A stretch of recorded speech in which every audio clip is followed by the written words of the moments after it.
히브리서 12장 2절의 말씀을 보시겠습니다. 믿음의 주여 또 온전하게 하시는 이인 예수를 바라보자. 그는 그 앞에 있는 기쁨을 위하여 십자가를 참으사 부끄러움을 개의치 아니하시더니 하나님 보좌 우편에 앉으셨느니라. 아멘.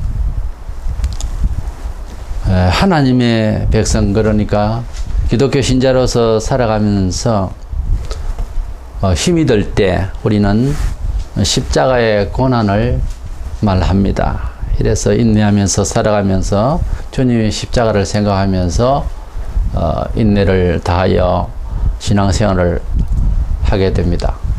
근데 이 십자가의 삶, 십자가적 삶, 삶의 그 십자가의 인생에 대해서 성경적으로 말하고 있고 그렇게 이해하고 사는지에 대해서 오늘 한번 다시 점검을 하시기를 원합니다.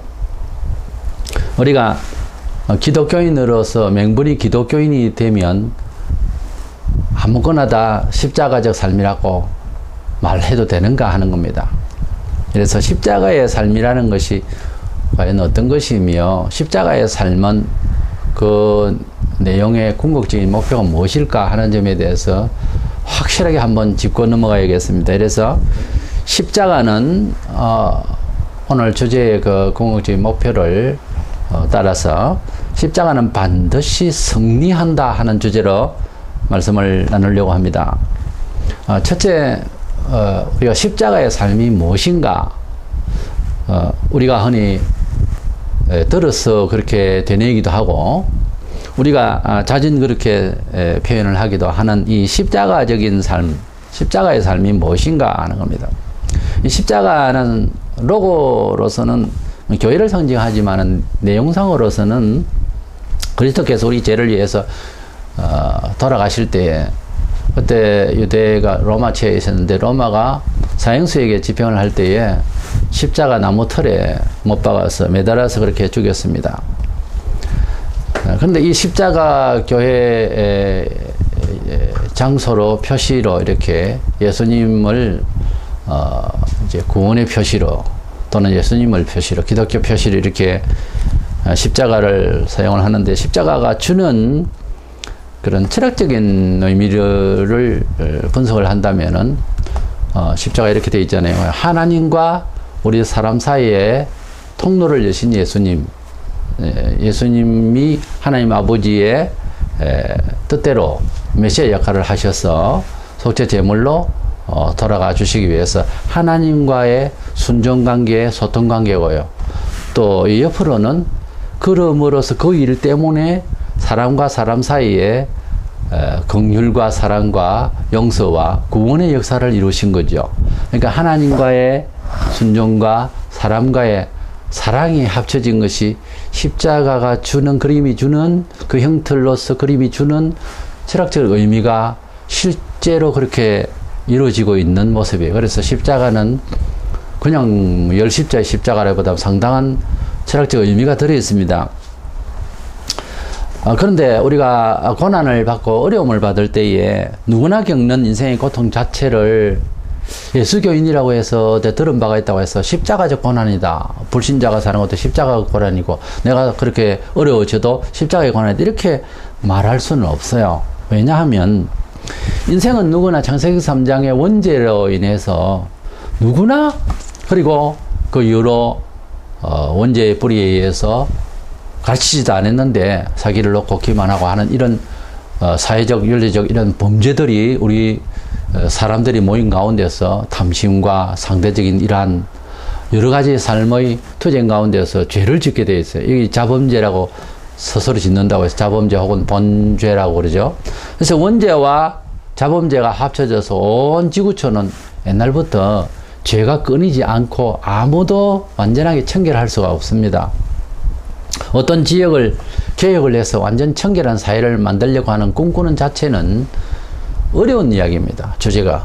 그게 그렇게 잘 될 수가 없어요. 완전하게 될 수는 없고 가까운 사람과 소규모의 그룹은 그렇게 운동은 할 수 있지만은 절대로 이 사회는 또 방치하자는 것은 아니지만은 죄가 떠날 수가 없습니다. 우리의 인격이 그렇고 삶의 구조가 그렇고요.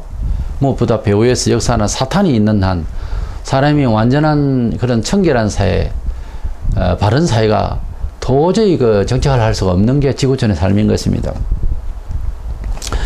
인생은 이런 죄된 고통을 벗어나려고 과학을 발전시키고 또 종교를 사실 만든 근본적인 원인이 거기에 있습니다. 세상 살기가 너무 골치 아프고 하니까 이거 어떻게 해결할 길이 없습니다. 그래서 교육을 하고 아무리 해도 안 되니까 종교도 이제 선택을 하고 마음 정화나 새로운 어떤 비전을 심어보기도 하고 뭐 나무도 신인 줄 알고 돌도 신인 줄 알고 거기다 대놓고 절도 하고 그렇게 살아보지요. 그러나 이 죄라는 것이 없이 되지 않습니다. 사람이 노력한다고 되는 게 아니에요. 어떤 면은 우리가 기독교인이라도 목사를 통해서 온 성경이 회개하라 해서 그래 회개하겠다고 이제 모여서 주여 회개합니다. 주님께서 들으실 때는 회개합니다 그 소리를 들으려고 하는 건 아니거든요. 죄를 회개하라 했지 회개합니다 하는 말 그 자체를 들으려고 하는 건 아니에요. 근데 우리가 모여서 어게인 1907도 부산의 해운대 살 때 회개합니다 그러고 뭐 떠들고 난 뒤에 회개했습니까? 회개가 되더냐고요. 회개도 어떤 면에 있어서는 그 하나님을 믿지 않는 다른 종파에서 속죄를 얻는 방식들이 있겠죠. 수도를 한다든지 선행을 한다든지 참선을 한다든지 하여튼 죄와 죄의 비참한 영혼 상태에 자기 자신을 변화시키기 위해서 노력들을 하는 방법들이 있어요. 근데 잘 안 되죠. 잘 안 되는데 이제 기도를 한다든지 뭐 기운동을 한다든지 정화운동을 한다고 하면서 그러면서 이제 조문도 외우고 이래가지고 좀 마음이 정화된 것 같은 이런 마음이 평정한 마음이 돼. 그거는 마음을 좀 컨트롤해서 그야말로 조금 안정되게 한 거예요. 컨디션을. 죄가 없어진 게 아니에요. 그 증거는요. 조금 있으면 또 죄를 짓습니다. 그렇기 때문에 정화운동을 해서도 안 되고요. 돌을 닦아도 안 되는 겁니다. 어떤 종교가 교리를 지어서 이렇게 하면은 죄가 없다고 생각하게 제사를 이렇게 드리고 사십구제를 드리고 이렇게 수도를 닦아라. 그렇지만 또 죄를 짓는단 말이에요. 예. 중국에 뭐 도인이 큰 스님이 뭐 첩도 있고 자식도 있고 요번에 밝혀졌는데 어마어마한 돈을 벌었어요. 사업도 하고 사람이 죄를 회개하려고 해도 마음대로 안 됩니다.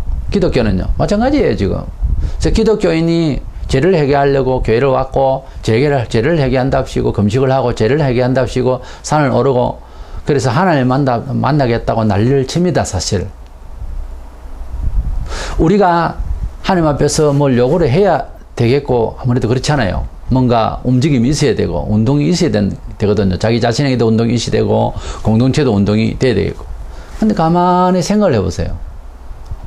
예수를 믿은 날 그 믿기 전에 구원이 필요해서 예수가 필요해서 이 한국 땅에 선교사를 보내주셔서 누가 그렇게 절에 가서 빌은 사람이 있습니까? 아니거든요. 하나님께서 많은 어부들 중에 갈릴리 바다에서 베드로야 하고 찍어서 지명해서 불렸어요. 이사야 43장 1절에 너는 내 것이라 내가 너를 지명하여 불렀다고 이렇게 불러주셔서 뭘 보여주시고 말씀을 하시니까 가슴을 치며 어떻게 이런 분이 이런 말씀을 하시는가 하고 감동을 받은 것 뿐이지 우리가 구원을 얻기 위해서 큰 회개를 하기 위해서 뭐 미리 공부를 하고 학교에서 혹은 다른 데서 빌다가 예수 믿게 된 건 아니지 않습니까? 구원받은 것이 하나님께서 불러주셔서 말씀을 듣고 회개하고 보니 구원을 받은 거예요. 그러니까 엄격히 말하면 교회에서는 외적 부름만 받았지 아직 내적 부름을 못 받은 사람이 수두룩합니다. 지금 하나님께서 벌써 불렀다는 자체, 교회를 쭉 다닌다는 자체는 엄청난 복이에요. 그런데 사람이 지금까지 만들어 놓은 교리로서는 어쩔 수가 없지만은 밖으로 보기에는 교인이잖아요. 그런데 교인이 아닌 사람으로 드러난 경우가 들어있는데 영 떠나서 다른 종파로 가서 죽었다, 자살을 했다, 이 두 가지입니다. 그거 외에는 계속 믿다가 죽었다 하는 백성이죠. 그런데 그까지는 잘 모르잖아요. 거기까지는 우리가 다 안 가보니까. 그러니까 교회를 다녀도 불러주셔서 하나님을 그런 분이라고 인정을 그냥 하고 왔다 갔다 하는 것이지, 마음의 완전한 변화를 먹고 하나님의 어마어마한 그 구원의 섭리에 대해서 충격적으로 뒤집어지는, 영혼이 완전히 변화를 받는 이것은 또 다른 문제예요. 이 부분은 하나님께서 그야말로 은혜를 주셔야 되는 부분이에요. 나 은혜 줄 때까지만 양반 쳐고 앉아가 놀란다, 이건 아니고요. 하나님 말씀을 받는 가운데서 해결을 하려고 노력은 해야 되겠지만, 결국은 해결을 하려고 노력을 하고 1907년대 우리 한국에 부흥의 불길이 있었던 것처럼 해보려고 해도 안 되잖아요. 그럼 1907년도 말고 1900년대는 왜 안 됐습니까? 1910년대는 왜 안 됐습니까? 1907년대에 하나님께서 임재하신 거예요. 그렇게 해석을 해야지. 이게 사람이 신앙 훈련을 하고 신앙 수련을 한다고 해서 될 것 같으면 뭐 한국계 한 달 만에 완전 정리될 겁니다. 우리는 한국 사람들 열정적이잖아요. 근데 안 되잖아요. 어떤 사람이 구원을 받고 천국을 가는데, 와, 당신은 구원받고 천국 가고 나는 와, 지옥 가는데, 그걸 어떻게 답변합니까? 못합니다. 하나님께서 은혜를 주시려고 모든 사람에게 일단 복음이라는 정보를 줘요. 근데 우리는 길을 열고 따라왔거든요. 와서 너는 죄인이라고 하는데, 첫날 죄인인 줄 아닌지 어떻게 알아요? 근데 성경을 듣고 듣는 가운데서 마음을 이제 우리 쪽에서 잘한 것이라고 생각한다면 그렇다는 겁니다. 열어봅니다. 이렇게 조금씩. 열어보니까 예수가 학교에서 배웠던 4대 성인이 아니고 완전히 다른 분이에요. 그래서 돌아가시고 부활하시고 부활할 만하다는 생각 막 들어요. 왜냐하면 그 행적이나 말씀 자체가. 그리고 성천하시고 재림하시고 무엇보다 공의롭고 세상을 한 방에 한 번은 심판한다는 것이 딱 마음에 드는 거예요. 왜냐하면 이 세상에 한이 많고 어려움이 많은 일이 참 많잖아요. 마음대로 재판관이 잘못한 것도 언젠가나 한번 똑바로 공의롭게 판단을 누군가 해주는 것이 필요해요. 그게 바로 심판주고 하나님이세요. 근데 그 심판을 아들에게 맡겼었으니까 예수님이 재림하시면 그날은 한 번은 끝장을 보거든요. 시원하게. 늦은 감이 있습니까? 안 그렇습니다. 잃어버렸던 세월 다 줘요. 잃어버렸던 영광 다 줍니다. 그게 그럴 택이 있나? 아니에요. 많이 먹고 오래 산다고 많이 먹고 오래 산 기분이 그대로 있는 것 아닙니다. 사람이 단 몇 시간이라도 가슴을 크게 울리는 것이 있어요. 사람이 살면 그렇잖아요. 많은 시간을 우리가 하나님 앞에 봉사한다고 봉사가 아닙니다. 딱 한순간에, 필요한 순간에, 절박한 시간에 희생을 딱 하면요, 굉장히 오래 사는 사람보다 훨씬 많이 기묘하게 희생한 자리가 있단 말이에요. 예수님이 3년 동안 많은 역사를 이루시고 병든 자를 고치시고 죽은 자를 살리시고 배고픈 자에 떡을 먹이신 사건이 있었지만 십자가에 돌아가시고 부활한 사건 3일 만에 일 처리한 이 사건만한 큰 게 어디 있습니까? 그래서 지금까지 십자가 죽음과 부활, 바울이 말한 것처럼 그것만큼 많이 증거된 게 없어요. 오병이어의 기적의 역사, 모세의 역사, 아브라함의 많은 설교를 우리가 듣지만 예수님이 죽으시고 부활한 이 사건이 우리에게 던져주는 메시지만큼 큰 게 어디 있습니까? 그렇잖아요. 3년 동안 일하신 것보다 삶을 처리한 일이 더 크게 보이는 거예요. 그와 같이 우리 사람이 살아가는 과정에 있어서 많은 것 여러 번이 중요한 게 아니에요. 그것을 얼마나 사람의 영혼과 그 역사에 기묘하게 영향을 끼친다는 것은 더 중요합니다. 그것은 마음을 어떤 마음으로 살고 어떤 마음으로 헌신하느냐에 달려있는 거죠. 그런 마음으로 많이 오래 봉사한다면 그야말로 대단한 사람이죠. 그래서 우리는 삶을 살아갈 때 영혼에 맞추고 영혼에 맞추고 그리고 하나님 뜻에 맞추어야 바로 살고 후회함이 없고 만족할 수 있는 삶을 생애를 마칠 수가 있습니다.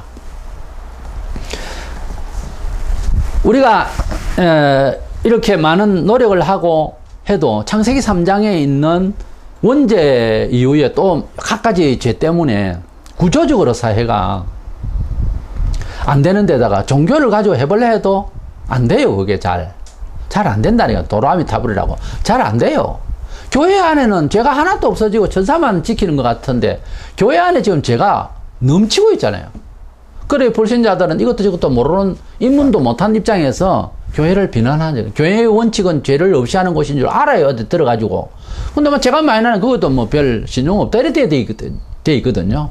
그러니까 이런 것까지도 그들에게 설명하기에는 너무 멀잖아요. 이런 상황이 벌어진 것에 대해서 우리가 이제 깨달아야 될 게 뭔가 하면은 예배를 드리고 떠들고 한다고 해서 죄가 없어지고 옳게 되고 행복해지고 자동화되는 건 아니더라는 거죠. 이게 원인이 뭐냐 이거죠. 이것을 이제 고민을 해야 될 것 아닙니까? 성경에는 보면은 요한복음 3장 19절 그 정죄는 이것이니고 빛이 세상에 왔을 때 사람들이 자기 행위가 악함으로 빛보다 어두움을 더 사랑한 것이라. 사람이 노름판에 안 가고 싶어. 근데 가져요. 술 그만 먹고 싶어. 또 가진다고요.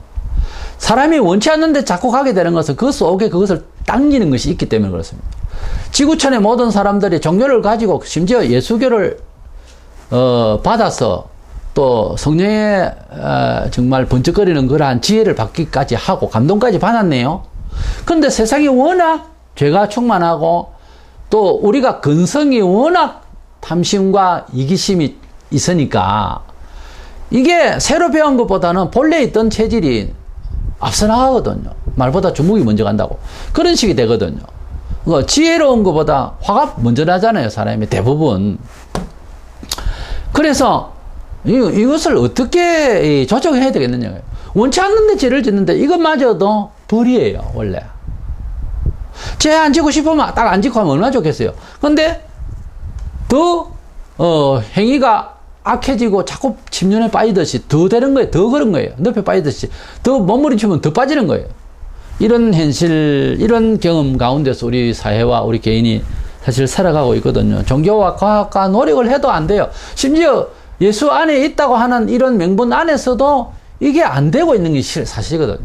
안 되지만 교회는 그래도 희망이 있는 게 회개하고 하나님께서 원하시는 바에 대한 설명을 계속 해야 되는데 오늘날 교회가 잘 먹고 잘 사는 쪽만 이야기만 자꾸 하니까 잘 먹고 잘 사는 거는 어떻게 얼마나 돌아왔는지 모르지만 지금 그것도 아니에요. 회개가 안 되니 근본이 치유가 안 되니까 교회가 자꾸 망가지고 있는 거예요. 태초에 사람을 죄짓게 한 것이 사람이 가지고 있는 자유의지 자체라기보다 우리가 성경에 있는 대로 타의에 의해서 그렇게 타버렸어요. 사탄이 죄를 짓게 한 것으로 분명히 되어 있어요. 그렇게 죄가 이 사회에 사는 것도 그래요. 자기가 자진해서 죄를 짓는 것도 있지만은 걸려들어서 죄를 짓게 되는 경우도 허다하거든요. 그와 같이 걸려드는 거예요. 사탄에게. 그래가지고 그 사탄이 떠나버렸나 하면 그게 아니고 계속해서 훈련을 시켜서 사람을 이 모양 저 모양으로 그래서 계속 자기 말을 듣게 하는 겁니다. 굉장히 합당하게요. 처음에는 동성애자가 있으면 흉을 보지요. 동네에서 흉을 봤을 것 아닙니까? 아는 사람은 피하고 가까이 가게 해도 너무 정말 추하게 보여서. 그런데 지금은 많지요. 많아지니까는 소리를 지릅니다. 자기들을 헌법화하자고. 이 지경까지 왔거든요. 세계 어디나 다 마찬가지예요. 이 지경까지 왔을 때는요, 개념이 달라집니다. 죄에 대한 개념이, 느낌이 사회 정서가 막 달라지기 시작하는 거예요. 어떤 목사는 그것을 두둔하기까지 하는 이런 상황까지 이제 오게 되거든요. 이것이 사탄이 처음에는 전략을 인본적으로 하나씩 던집니다. 이 동네 저 동네 이 사람 저 사람 그래가지고서 사회 구조적으로 그렇게 살 수밖에 없는 쪽으로 가고 헌법화할 수 있도록 가게 돼 있어요. 가게 되면 제일 중요한 것은 그리스도인이 본인이 이것은 죄스럽다라고 생각을 못하기 시작해요. 그러면 그것이 소위 말하면 조직 구조 속에 들어간단 말이에요. 구조 속에 들어가면은 하나님의 뜻대로 살기가 영영 어려워지는 거예요. 굉장히 어려워지는 거예요. 정서상, 인격상 완전히 뒤틀려 있는 거예요. 그럼 딱 고정돼 버리면은 이거 정말 혼자서 빠져나오기는 너무 힘든 상황이 되잖아요. 그것을 누가 했어요? 사탄이 그랬어요. 사탄이 지금도 온 지구촌의 문화를 자기 가락대로 쫙 안에 뿌려놔가지고 조직을 만들어 놨단 말이에요. 문화적. 그렇게 자기도 모르는 새에 기독교인도 지금 자기도 모르는 새에 그런 문화주의에 빠져 있는 거예요. 사고방식이. 거기에 대해서 반감을 들려면 굉장히 부딪힌단 말이에요. 갈등이고.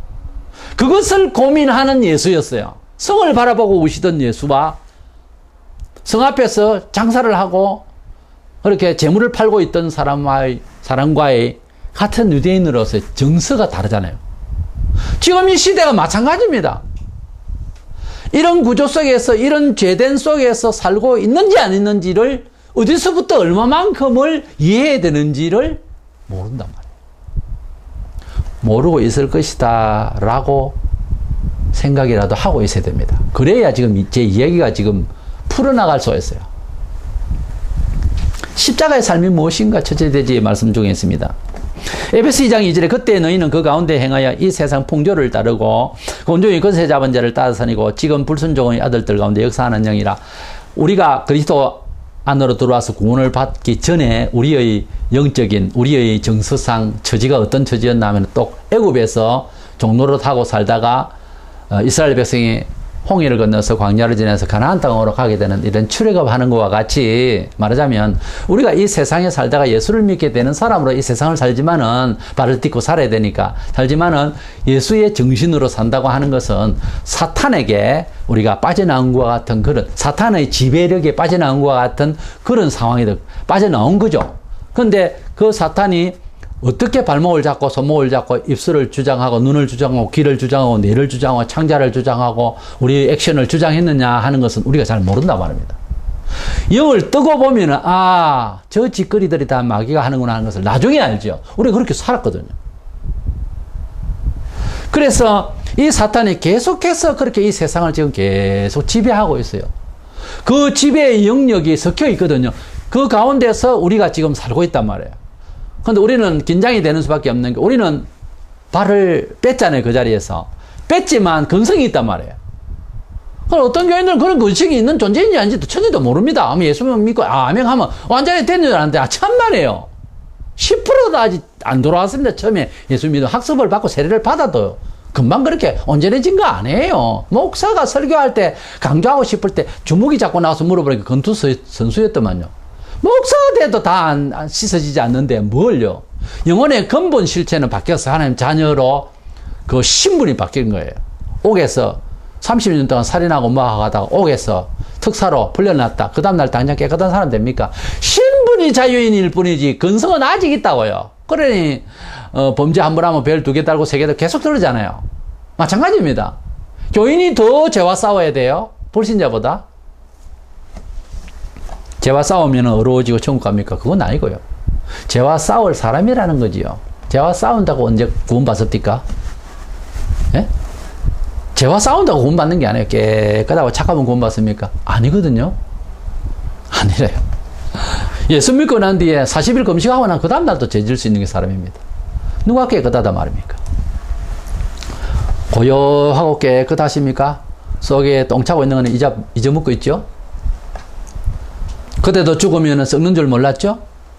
왜 썩습니까? 죄인이어서 썩습니다. 로마서 6장 23절 죄에 있어서는 사망이에요. 요한일서 3장 8절에 하나님의 아들이 나타나신 것은 마귀의 일을 멸하려 하십니다. 이 말은 이제 연결해 보세요. 이 세상의 사탄이 영역이 정치, 경제, 사회, 문화에 처음에는 하나씩 퍼뜨렸다가 나중에 조직화해서 헌법화까지 간다 했죠. 이게 지금 사회 법입니까? 이것이 하나의 사회 어떤 사상의 흐름입니까? 마귀의 일이었지 않습니까? 이 마귀의 일은 뭡니까? 하나님을 거부하는 일이죠. 생명의 도에 바른 법에 벗어난 일이죠. 그것이 마귀가 하는 일 아닙니까? 먹으면 죽는다 하는 걸 먹어도 된다. 이게 이제 바로 공격하는 거 아닙니까? 외부적으로 기적을 어떻게 반박하는 게 아니지 않습니까? 뜻을 반박한 거 아닙니까? 한 남자와 한 여자가 결혼하도록 하나님께서. 그 벗어난 것은 하나님을 정면 도전하는 겁니다. 누가 했습니까? 사람이 했습니까? 오늘의 문화가 했습니까? 아닙니다. 마귀가 그랬어요. 그것도 처음에는 한 사람, 두 사람 이렇게 해가지고서 이제 퍼진 거죠. 누가요? 사람이요? 아니요. 마귀가 그랬습니다. 근데 쭉 가버리면은 동성애자들의 헌법화하자는 이 규탄과 동성애자들이 많아지는 것하고 우리 사회에서 돈 취급하는 문제, 정치, 경제, 사회, 문화, 이 모든 취급하는 것이요. 우리가 바로 하고 있는지는 아직도 남은 숙제입니다. 동성애자보다 더한, 동성애만 이상하게 보입니까? 동성애보다 더한 경제 생활 패턴이 있다니까요. 성도가 그렇지 않아야 할. 그럼 마음대로 합니다. 보입니다. 눈을 열면. 회개하는 마음으로 보면 보입니다. 그게. 잘못하고 있단 말이에요. 그거는 물정한. 잘 몰라서 하는 짓이에요. 영혼을 이렇게 파괴하나 저렇게 파괴하나 영혼이 성령으로 충만하기 위해서 그 치장거리는 것은 똑같아요. 동성애자가 와서 괴롭히는 거나 물질, 문화 이런 사회 생활 자체 잘못하는 거나 똑같다니까요. 동성애자는 아니라도 다른 다른 세상 것과 짝하면은요, 가늠한 걸로 생각합니다. 성경에는. 영혼을 두고 하는 말이에요. 이스라엘 백성이 세속적 방법으로 살면 가늠한 여인이라고 했어요. 예수 믿고 몇 년 되면 그 정도는 성경 보면서 알아들어야 됩니다. 세월이 갈수록 예수 믿으면 얼마나 세상을 옳게 살기 어려운지, 우리가 거룩하고 도덕적으로 살기 위해서 힘써야 되는 사람입니까? 천만에요. 그 말이 아니고 우리 영혼의 실제가 더 살찌우고 더 자유롭고 더 능력 있게 살려면은 가려야 할 게 너무너무 많습니다. 천박지축에 자기 마음대로 예배당에 왔다 갔다 하면 다 되는 줄 알아요. 천만의 만만의 말씀. 그 목사는 하나도 제가 없게요. 보세요, 지금 사회. 노력해야 됩니다, 누구나. 똑같아요. 예수께서 오신 것은 마귀의 일을 멸하라. 마귀를 멸한다. 마귀 안 멸해집니다. 마귀의 일을 멸하라. 그러니까 이 사탄의 영역에 있는 불순종, 하나님을 불순종한다는 말입니다. 하나님을 하게 하는 사탄의 영역이 세상이에요. 그러니까 하나님 말씀을 불순종하고 목사 말을 잘 안 듣고 이런 거는요, 불순종이거든요. 그거는 마귀가 뿌려놓은 그런 색깔에, 그런 냄새에 아직 묻혀 있는 거예요. 말을 안 해서 그렇지. 영의 상태가 아직 마귀의 농락이 아직까지 못 빠져나온 거예요. 누구나 마찬가지로. 모든 사람 마찬가지. 하나님을 섬기는 마음으로 안 하고 리더로 세워놨더니 자기 영광주의로 가는 목사라, 정치 목사라든지 소위, 그것도 마귀가 뿌려놓은 그 씨에 못 빠져나온 것을 그런 거예요. 마찬가지예요. 평신도도 마찬가지고 목사도 마찬가지고. 이래나 저래나 죄인들이에요. 의인은 없나니 한 놈도 없도다. 그래서 이 불순종의 마귀가 역사하는 그 하나님 불순종케 하는 영역이 예수 믿어도 쫙 깔려 있습니다. 안팎으로. 본문 앞부분에 믿음의 주여 또 온전하게 하시는 이 예수를 바라보자. 아니, 이 세상에 바라볼 게 얼마나 많은데. 돈도 바라봐야 되고 명예도 바라봐야 되고 바라볼 게 많습니다. 세상의 유행도 바라봐야 되고 뭐 들놀이 산놀이 발 곳도 많고 바라볼 게 많아요. 그런데 예수만 바라볼 어렵죠. 힘들어요. 이 종교도 바라봐줘야 되고 저 종교도 바라봐줘야 되고 내 좋아하는 것도 바라봐야 되고 바라볼 게 많은데 내가 좋아하는 안녕 걔도 키워야 되겠고 이웃은 생각 안 합니까? 빽빽거리고 아파트 살면서 괴로워요. 내가 바라보아야 될 게 많은데 예수를 바라보라. 어렵지. 이런 고통, 안 그래도 고통스러운 세상에 주만 바라보고 살라 하면 더 힘들죠. 사도행전 14장 22절에 우리가 하나님 나라에 들어가려면 형제들아 많은 환난을 겪어야 할 것이라. 바울이 그랬어요. 우리가 예수를 모를 때는 그러려니 아픔도 슬픔도 기쁨도 그러려니 세상이 다 그런 걸 뭐 철학 없는 소리죠. 경험을 해보니 그렇더라는 거죠. 그래서요. 아무 희망 없는 소리잖아요. 어른돼가지고 겨우 한 달만 그러려니 다 그래. 그건 희망이 없는 이야기예요. 그런 소리 하지 마세요. 교회는. 왜 그러려니 합니까? 이 세상 그렇게 살아가는 이 세상에서 우리가 예수를 또 바라보고 한 길로 가겠다. 더 어렵지.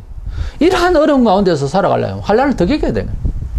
십자가적 삶이란 이런 고통의 세상 가운데서 진리가 주는 삶의 패턴을 쫓아서 살려고 하다가 보니 어려워지는 그것을 십자가적 삶이라 그래요. 어떤 의미에서는 십자가적 삶이 뭐다? 영혼이 바로 잘 되어가는 길이죠. 지금 십자가 하면 비관적이고 부정적인 사고가 먼저 있잖아요. 실패적이고 고난적이고 그것만 생각하잖아요. 사실은 알고 보니까 십자가적 삶이라고 하는 것은 진리대로 이 세상을 패턴을 다르게 살아가려고 하는 가운데서 일어나는 부딪히는 일들을 십자가적 삶이라. 이 십자가적 삶 모든 성도들이 다 짊어지고 가는 거죠. 목사만 가는 게 아니고 원리가 그렇잖아요. 예수교인이 되면 마태 7장 13절 14절에 좁은 문으로 들어가라. 멸망으로 인도하는 문은 크고 그 길이 넓어 그리로 들어가는 자가 많고 생명으로 인도하는 문은 좁고 길이 협착하여 찾는 자가 적음이라. 이것은 모든 성도들이 그렇다는 거죠. 예수를 믿게 되면은 예수만 구주다 이래 돼 있잖아요. 기독교만 참 종교다 이래 됐고 그것뿐만 아니라 종교가 아니라 삶이 다른 거예요. 그러다 보니까는 널브러져 있는데 삶의 방식이 이런 식으로 교회 상식적으로만 산다. 말씀대로만 산다. 어렵지. 설정 자체가 어렵잖아요. 설정 자체가. 다 평신도도 다 어렵습니다. 목사도 다 어렵습니다.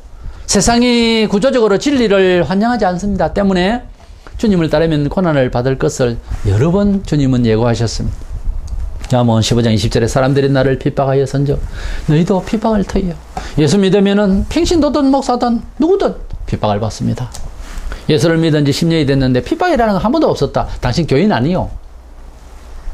예수 믿은 지 3년 됐다. 한 번도 욕 들어본 적이 없다. 애매합니다. 기독교인으로서. 왜? 반드시 있습니다. 왜냐하면은 그런 핍박을 받음으로써 그것이 증거가 되기 때문에 자기가 하나님 백성이 됐다는 걸. 그걸 말하자면. 그래서 반드시 필요합니다. 억지로 핍박을 받으려고 노력할 건 없고요. 그런데 평신도든 누구든 다 예수 믿으면은 입문하면은 벌써 상대적으로 사탄의 배후에서 역사하고 있는 이 세상에 부딪히게 되는 것은 뭐 원리가 그러니까 딱 각오를 해야 되는데 여기다가 사명까지 받으면 그러니까 주의 종으로서 또는 교회 중직자로서 어떤 일을 더 많이 하고 정인이 되려고 딱 나서면 더 합니다. 당연하죠. 2배, 3배, 10배로. 예수님께서 제자들을 보내실 때 평신도에게 다른 말을 했습니다. 평신도보다. 마태 10장 16절에 보라 내가 너희를 보내며 양을 이리 가운데로 보냄과 같도다. 그러므로 너희는 뱀같이 지혜롭고 비둘같이 순결하다. 양을 이리 가운데 보낸다. 이건 뭐 목동이 옆에서 안 지켜주면 잡아먹히죠. 우리가 하나님의 백성으로서 그냥 살아가는 이런 사회도 구조적으로 안 맞는데 힘든데 각오해야 되는데 여기다가 지도자로서 나선다. 정인으로 나선다. 봉사자는 더 어렵습니다. 더 힘들죠.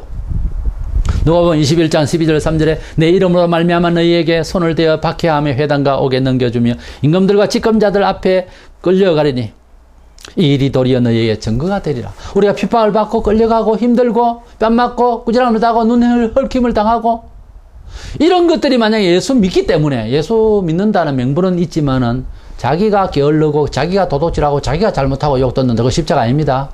말고 성경대로 살고 복음대로 봉사하고 하나님 뜻대로 찬양하며 살라고 하는 가운데서 미움을 받고 뭐 괜히 그냥 기독교인이라고 뭐 먹혀이고 그렇게 하면 그것이 내가 하나님 자녀가 됨의 증거다 이 말이에요. 그래서 제가 하지 않습니까? 3년이 되고 10년이 됐는데 핍박 한 번도 없었다는 그 자체가 이상하다고. 정상이 아니라고. 이것은요 누구나 당하는 일이지 꼭 어떤 사람에게만 당한다 이래 볼 수가 없어요.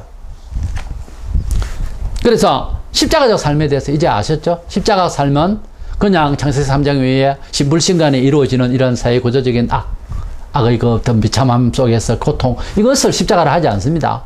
이것은 고난의 인생이지 그냥. 그러나 그런 가운데서도 복음대로만 산다.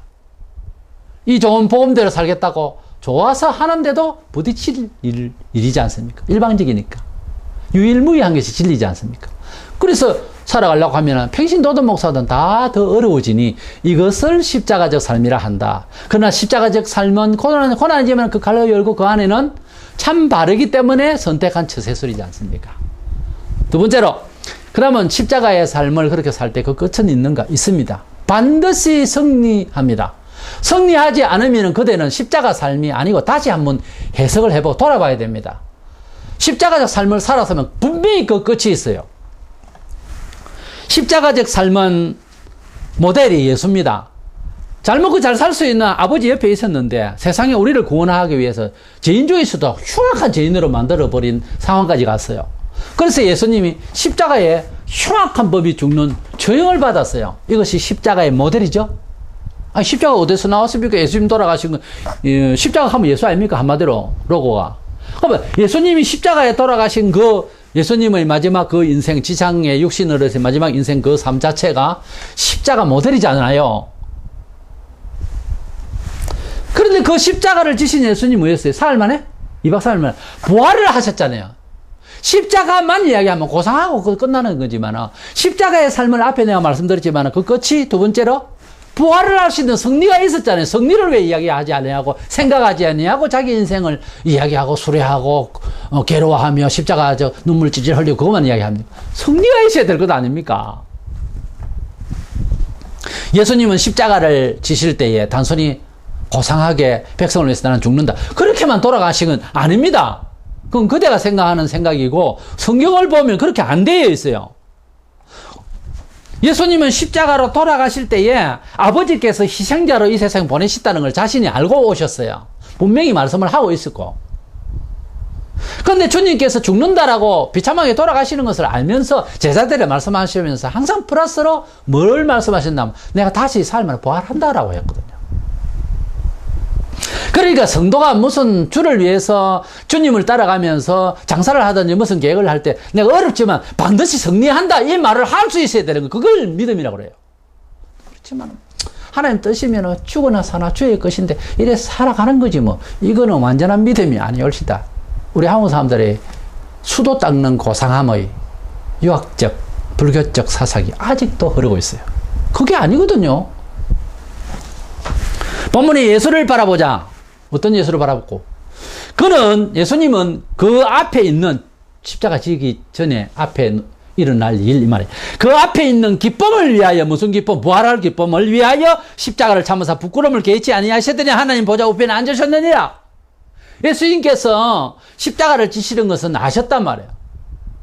그러나 그 십자가를 지시지만 부활한다고 제자들이 말했잖아요. 그렇게 말씀하시고 되뇌이시던 예수님이 마음이 그랬다는 거예요. 앞에 있는 기쁨을 바라보면서 투자 가치가 있었다 이 말이지. 말하자면은 투자하는 사람이 이득 보려고 투자하지. 투자하면 뭐 투자해야 안 되겠느냐. 왜요? 투자해야 되니까. 이런 멍청한 사람이 됐습니까? 그런 사람 세상에 없잖아요. 투자를 할 때는 일단 계산을 해보고 이것은 남는 장사다라고 할 때 투자를 하잖아요. 안 그래요? 십자가적 삶을 산다고 할 때 예수님이 날 위해서 돌아가시니 나도 주를 위해서 주를 따라서 봉사하리라. 좋아요. 근데 반드시 밑에서부터 끌어오르고 위에서부터 내려주는 영이 말씀하시기를 산다는 생각이 든다니까요.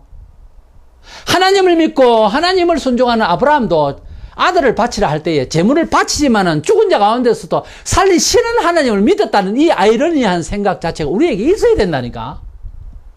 그냥 바친다. 아버지 그렇지만은 아들 바치겠습니다. 이래 바쳤습니까? 울면서? 아니거든요. 옛날에 좀 무식할 때 눈물만 빼내면 잘하는 줄 알고 목사들 그렇게 설교를 했어요. 얼마나 마음이 아팠겠습니까? 그러나 하나님이 원하시니까 바쳤습니다. 아니요. 그래 안 돼 있어요. 성경에. 아들을 살려주시는 걸 믿고 바쳤다. 살려주는 걸 믿으면서 말아 죽이느냐? 죽이러 가야 죽이지. 그런데 살릴 줄도 믿고 죽였다. 이런 정서를 지금 우리가 가져 있어야 된다 이 말입니다. 고난을 받고 교회 충성을 하고 주를 위해서 힘써도 주를 사랑해서 바치고 주를 사랑해서 그 주의 뜻을 가장 좋은 뜻을 위하여서 우리가 희생을 한다라고 할 때에 하나님께서 은혜를 주신다는 것을 같이 믿어야 된단 말이에요. 그걸 믿습니다 하고 고백하면서 이러는 것은 이중의 마음 같지만은 그런 마음은 내면으로 줍니다. 하나님께서 그 믿음을 은근히 그 믿음을 주시면서 희생만 생각하는데 그 믿음을 주신단 말이에요. 뭔가 좋다, 뭔가 좋을 것이다. 기복적 신앙 그거 아니에요. 안 줘도 돼요. 드리는 마음은. 그러나 다니엘의 세 친구 사드락메사 아벳느고가 불 가운데 들어가도 하나님 우리와 함께 하실 줄 믿는다 했잖아요. 그러나 우리를 안 지켜주시고 우리가 불 가운데 놓아보 죽어도 괜찮다 그랬잖아요. 그러니까 죽어도 괜찮는 마음으로 순종했고요. 하나님께서 우리와 함께 하신다는 걸 믿었다 그 말이에요. 이게 정상적인 믿음이에요. 그래 쉬운 정서의 세계가 아닙니다. 몇 차원의 세계라고 해야 될지 모르겠네요. 그런 믿음은 세상에서 사회적으로 소통하는 그런 정서가 아닙니다. 그런 지식이 아니고 식견이 아니고 저세가 아닙니다. 이것을 신앙심이라 그래요. 신앙심은 고상을 떨고 매우 고난을 생각만 하는 그런 것도 아니고요. 또 뭘 주시옵소서 하고 기복신앙적인 미신적인 것도 아니고요. 그런 탐심도 아니고요. 주를 분명히 사랑하며 드리면서도 손해가 아니다 한 마음을 가진다는 거지 말하자면. 그런 내면의 기쁨을 앞에 기쁨을 놓고 아직 기쁨 안 왔습니다. 기쁨을 바라보고 주님은 목숨을 드렸다 그랬잖아요. 바로 그것이 기독교 신앙이 되어야 됩니다. 실천이 되어야 돼요. 요셉은 꿈꾸고 이상을 자기가 생각할 때 승리하는 것을 생각할 수가 있었던지 끝까지 참고 꿈대로 되었습니다. 아브라함도 믿음으로 하나님의 약속을 받아서 갈 때에 순탄치 않았어요. 그러나 순종하며 나아갈 때 큰 부자요, 큰 믿음의 종이요, 우리의 축복의 근원이 됐습니다. 모세도 고난을 선택했지만 하나님이 그렇게 크게 영광스럽게 사용하는 구약의 큰 리더로 사용하셨습니다. 다윗은 사울에 대해서 너무 고통을 받았지만 인내를 하고 주의 뜻대로 살아가는 것이 바라다 생각하다가 결국 사울보다 더 큰 영광스러운 성군 다윗이 됐던 것입니다. 우리가 진정한 삶을 살아간다면, 십자가를 통해서 살아간다면, 십자가적 삶을 산다면 우리는 반드시 그 끝은 승리한다, 이렇게 결론 지을 수밖에 없습니다. 시편 34편 19절에 의인은 고난이 많으나 여호와께서 그의 모든 고난에서 건지신다고 했습니다. 히브리 11장 6절에 믿음이 없이는 하나님을 기쁘시게 하지 못하나니 하나님께 나아간 자는 제가 반드시 그가 계신 것과 또한 그가 자기를 찾는 자들에게 상 주시는 이심을 바라볼지라고 했어요. 상 주신다고 하니까 상만 주시옵소서 왔습니다. 상만 그게 아니고 하나님의 뜻대로 가면은 반드시 그렇게 하나님이 함께 하시고 보상하심에 대한 그 하나님만 생각한다는 거예요. 그러면서 내가 주께로 나아간다는 거예요. 주께 나아가는 데만 성실해야지 상 주시겠지요? 그렇게 하고 가는 건 그건 그래잖아요. 그래. 기복신앙이 주는 말은 아닙니다. 상을 받는다는 말은 하나님의 진리대로 살면 하나님이 도우신다, 승리케 하시는, 그 승리는 성공하고 다른 말이죠. 그렇게 하신다는 것을 믿는다는 거죠. 어쨌든 우리는 하나님을 아주 고생만 시키는 분으로 오해하는 세월이 참 우리 한국교회는 많았어요. 오래됐어요. 근데 이 오해를 벗어나야 됩니다. 하나님은 너무 고생시키는 그런 하나님으로 많이 비춰져 있어요, 한국에는. 마가 10장 29절 3절에 예수께서 이르시되 내가 진실로 너희에게 이르노니 나와 함이 복음을 위하여 집이나 형제나 자매나 어미나 아비나 자식이나 전토를 벌인 자는 십자가 뜻대로 산 자는 현세에 있어 집과 형제와 자매와 어머니와 자식과 전토를 100배나 받되 축복받는다 이 말이에요. 그러나 박해를 겸하여 받고 내세의 영생을 받지 못할 자가 없느니라. 분명히 받는다고 그랬어요. 내세 말고. 그러니까 은혜를 더 받을 수 있다. 기도생활, 주일 예배와 주일 성수, 감사의 헌금, 사랑의 봉사, 전도생활, 이런 5가지의 기본적 성도의 삶이 온전히 지켜진다는 것이 굉장히 어렵습니다. 원래는 이것이 평범했었어요. 그런데 이 사회 구조적으로 내 생활 영역이 그렇게 안 되고 있습니다. 점점점. 그러니까 이 기본적인 그런 기도생활, 주일 성수, 감사생활, 사회 봉사생활, 사랑의 봉사생활, 전도생활, 이런 것들이 안 되고 있다고 하는 자체가 비극이에요. 이것이 우리 영혼, 새로 난 영혼, 세상을 승리할 수 있는, 세상을 이긴다는 믿음의 정체성인데, 이게 안 된다고 하는 것은 명분만 기독교인이고 천당은 가겠지, 믿으니까. 그렇지만 맨날 깨어지고 있는 거예요. 그래, 그걸 못하면. 주일날 얼굴 한번 빼꼼 보고 나가고, 주간 내도록 깨어지고 사는 거예요. 뭐가 재밌어요, 저게? 돈벌이가 재밌어요? 깨어지고 있어요. 그게 원리가 그게 아니에요. 하나님의 집에 오는 시간이 세상에 있는 시간보다 더 많아야 됩니다, 원래. 혹시 세상 중에 복을 얻지 못해도 성도는 궁극적으로 내세를 바라보고 사는 자들이어야 합니다. 이것이 영원한 승리의 소망인 거죠. 이 소망 가운데 살다 보면 세상에서도 주더라는 거죠. 베드로서 3장 12절에 하나님이 나를 임하기를 바라보고 간절히 사모하라 그랬어요.